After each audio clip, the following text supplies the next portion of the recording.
સવારમાં થઈને આંખો ખુલે ને ગુડ મોર્નિંગ, કેમ છો મિત્રો? મજામાં દેશો? અમારા વ્લોગ જોતા કાયમ મજામાં. ચાલો આજે જવાનું થઈ ગયું છે આપણે દ્વારકા. ચાલો ગાડીમાં બેસી જઈને જવાનું છે સુરેન્દ્રનગર નું બસ સ્ટેન્ડ આવી ગયું ને આપણે બસ સ્ટેન્ડમાં બસમાં જ જવાનું. ચાલો બસ સ્ટેન્ડ આવી ગયા ને બસ સ્ટેન્ડ બસ આપણે અહીં ઉભા રહીને અહીં બેઠા છીએ. ઘડીક બસ આવે એટલે આપણે નીકળી જઈએ. ચાલો જય દ્વારકાધીશ બધાને. બસ છે આપણે 10 સાડા 10 ની, આપણે ત્યાં સુધી વેટ કરવું પડશે. ચાલો બસ આવી જઈને આપણે બસમાં બેસી ગયા. ચાલો જય માતાજી ને જય દ્વારકાધીશ બધાને. બસમાં બેસી ગયા, ટિકિટ લઈ લીધી. ચાલો ત્યારે જય દ્વારકાધીશ બધાને. આપણે પહોંચી ગયા રંગીલા રાજકોટમાં. એવી મોરલી વાગે ને મારા મન હડે, આજથી મારા દલના જશે દૂર રે. ફાઇનલી આપણે દ્વારકાધીશના ચરણોમાં પહોંચી જઈએ. જય દ્વારકાધીશ. ચાલો મિત્રો બધા દર્શન કરી લો. જય દ્વારકાધીશ. ચાલો હિન્દુ ધર્મના 4 મોટા યાત્રાધામમાં દ્વારકાધીશ મંદિર મહત્વનું ગણાય છે. આ મંદિર શ્રી કૃષ્ણના પૌત્ર વજ્રનાભ દ્વારા બંધાવવામાં આવ્યું હતું. ગોમતી ઘાટ પર આવેલા ભગવાન શ્રી કૃષ્ણનું સુપ્રસિદ્ધ મંદિર જગત મંદિર એ ત્રિલોક સુંદર તરીકે ઓળખાય છે.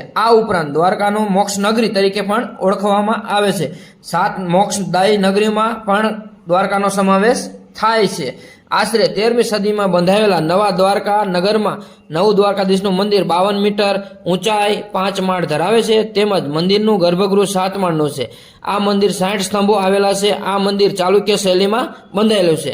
આ મંદિર ગર્ભગૃહ 1 મીટરનું ચતુર્ભુજ શ્યામ મૂર્તિ આવેલી છે. ચોથા માળે અંબાજીની મૂર્તિ અને 5મા માળે કોતરણીવાળી 72 સ્તંભો પણ લાડવા મંડપ આવેલો છે. હાલનું દ્વારકાધીશ મંદિર લગભગ 2500 વર્ષ પહેલા નિર્માણ પામ્યું હતું. 15મી સદીમાં મોહમ્મદ બેગડા દ્વારા મંદિરનો નાશ કરાવાયો હતો. 16મી સદીમાં આ મંદિરનું ફરીથી નિર્માણ કરવામાં આવ્યું હતું. દ્વારકાનું નિર્માણ ભગવાન શ્રી કૃષ્ણના આદેશથી વિશ્વકર્મા દ્વારા કરવામાં આવ્યું હતું.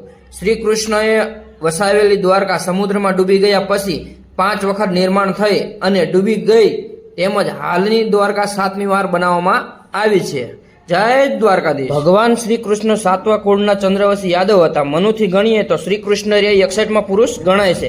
જરાસંઘ અને કાલિયાવણ ત્રાસથી વજ્ર છોડીને દ્વારકાના રૈવત વિસ્તારમાં આવ્યા હતા. મનુના પૌત્ર સરિયાતીનો પુત્ર અને આનર્દ તેમજ આનર્દનો પુત્ર રૈવતે તે સમયે કુસ્તળીમાં રાજ કરતો હતો.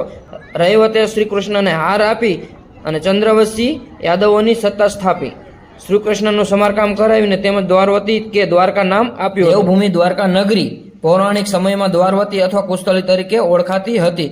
કુસ્તળી અનાથના મૂળ રાજધાની હતી. ભગવાન શ્રી કૃષ્ણએ કરેલા કંસના વધનું વેર લેવા જરાસંઘ અને કાલિયાવણ આવ્યા હતા. કૃષ્ણએ દ્વારિકામાં આવીને વસ્યા. મહાભારતના આદિ પર્વ અને સભા પર્વમાં દ્વારકાનો ઉલ્લેખ જોવા મળે છે. જે મુજબ રૈવત પર્વત પાસે દ્વારકા નગરી વસેલી હતી, જ્યારે મુસળ પર્વમાં દ્વારકા નગરી. ચાલો અમારા વિડીયોને લાઈક કરો, શેર કરો અને સબસ્ક્રાઇબ કરો. ચાલો મળશું નવા વિડીયો. ત્યાં સુધી જય માતાજી, જય શ્રી કૃષ્ણ.